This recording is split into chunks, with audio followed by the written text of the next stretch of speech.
I think I use it twice in this film, and it's fun to do. Camera geeks fall in love with the optics and what the tricks you can do.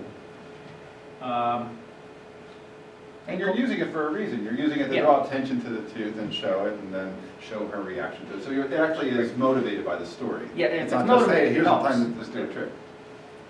And then we do it again here, where he's getting the bag of groceries and.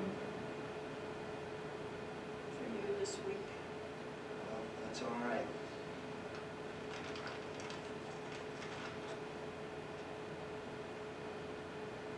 And then listen.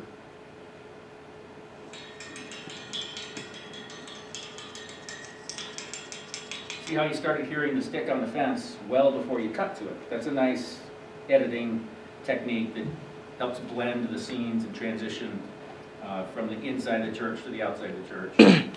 Completely different church, by the way. That was two separate. We did the interiors and the exteriors at two separate churches. In the bedrooms as well. Let me show you that. So we had this nice old house with a galley kitchen. Fridge was running, so there was this hum, which was okay because I guess small kitchen. It's not unexpected to have it there, but it was something to be aware of, because if I have the camera right next to the fridge, that hum's going to be much louder from that angle than from over here. So be aware of that. If you can unplug it, great. Don't forget to plug it back in, because we have had defrosted freezers and things. So the trick is whoever unplugs it, put your car keys inside the refrigerator, so that when you go to get your car keys, you go, where are they? Oh, they're in the fridge. You go get your keys and you turn it back on. And then there was somebody recently in the last couple of years who came to my house. We shot a scene, put his keys in the fridge, then he took his keys out of the fridge but didn't turn it back on. I went away for 2 days, and when I came back, it's like, oh no.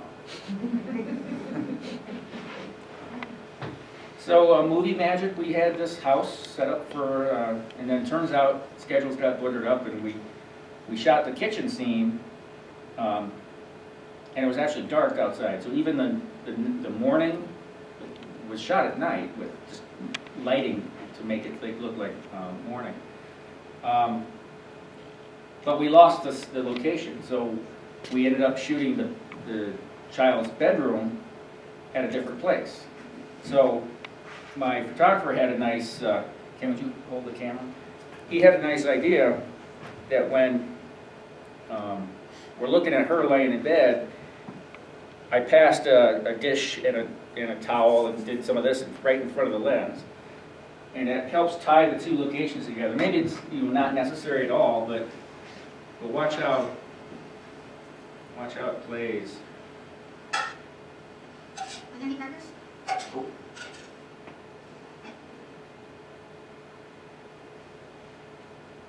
So now she's in Lafayette and he's in Louisville.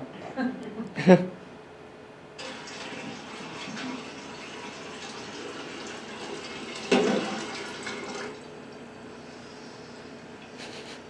he kind of ties it together nicely.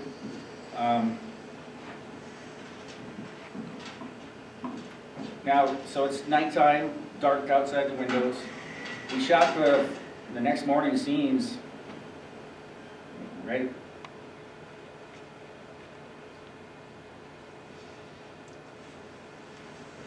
That was shot on this camera, by the way.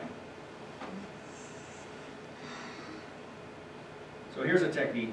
What you want to have it become, in a matter of a few seconds, an entire night goes by.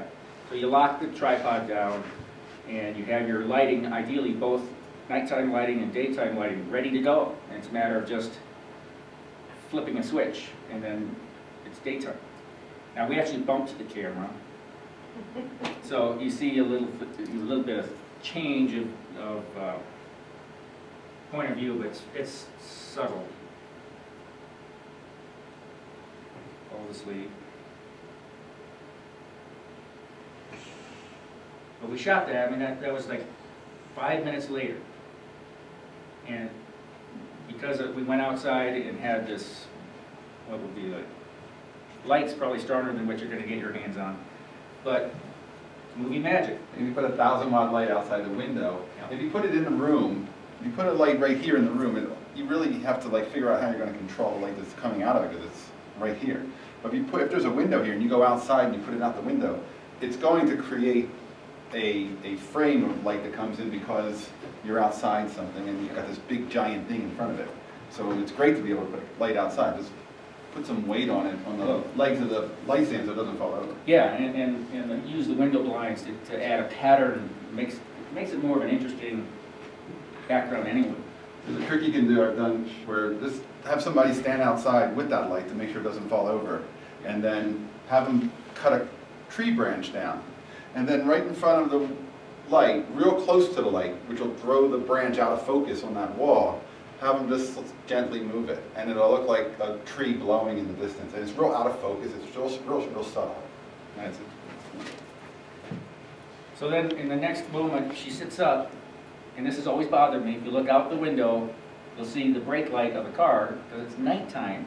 It just bothers me, but no one notices, no one cares. Again, that's at night.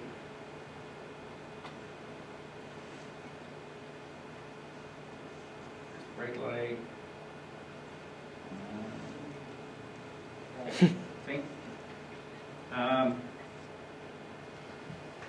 Try to think of anything else I wanted to touch on with this film. Any questions?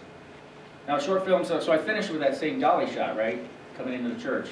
A lot of times it's nice to bookend your projects with this matching elements, either of a shot or a story or sound effect.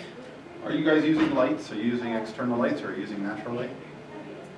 You have access to lights? You can use shop lights from like Home Depot if you don't have anything else.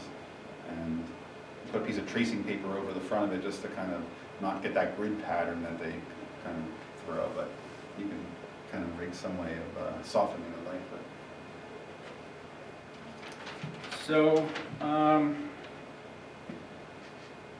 one of my pieces of advice is have a backup plan. Make sure, if a location falls through, you get the ready to, you got your crew and cast, everybody's ready to go, and something isn't ready, be thinking.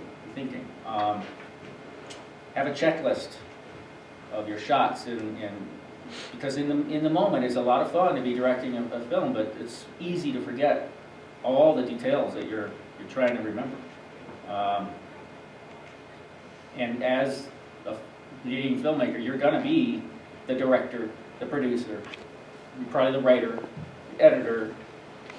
It's a luxury to have a full crew where people can just cover a lot of the roles of responsibility. coffee brewed, not brewing, and breakfast ready, so when they get there, they can start eating, but get really ready to start. And call time that says we're going to meet at 9, we're going to shoot at 9:30, and get that first shot off, because you can waste a lot of time getting that first shot ready, and now it's 10:30. Well, one more adjustment to make up, and now it's 11:30. It's like, where'd your money go? Get that first shot off, and then everything else will just start moving too. Have some snacks and water, because people are probably working for free for you. The least you can do is give them something to Like drink. throughout the day, there's a thing called a craft service table, which usually has granola bars and some fruit on it. So it's just like somebody just needs a quick pick-me-up, they can just go grab something, water and things like that. I was on one shoot where it was at film school, and a lot of the crew smoked.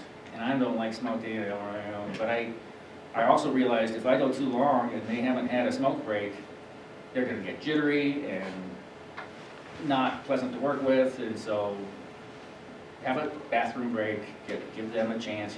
Everybody take 5. Don't be a slave driver.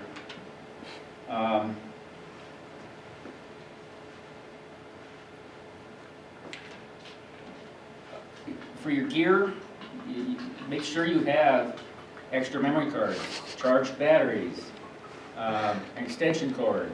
Just a lot of times you won't need any of that stuff, but it stinks to need it and not have it. So just plan ahead and have backup, please. Put them in your pocket too. Like, it's always great when you're shooting your favorite scene, and that's when the camera shuts down and the battery's like across in 2 rooms over, and you're just gonna miss that moment.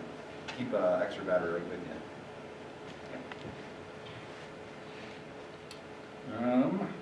Sound, be monitoring the sound. Have your sound guy with headphones plugged in. You know, the camera has a headphone jack, your audio recording, you know, so you can be listening and give that sound person a chance to evaluate what's going on. And you say, oh, there's a plane, you know, wait, or there's a truck lumbering down the street, you know, and you could be oblivious to it. But that's why when you are ready to shoot a shot, you call out, roll camera guy should say rolling, sound, and the sound guy, give them a second, and they'll say speed, and that means it's all clear, we're ready to go. And take a breath and call action. You're underway. When you get headphones with those big ear muff type things, they're better for them to isolate sound and actually tell what they're hearing, as opposed to little earbuds, which there's so much room noise, they may not even notice that plane as well.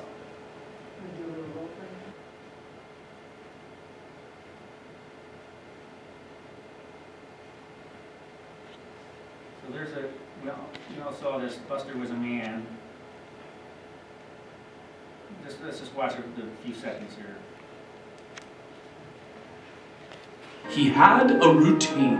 For Buster was busy, he had things to do. So he'd wake up not a second past 6:02. With a brush of the teeth and a comb of the hair, Buster was ready to go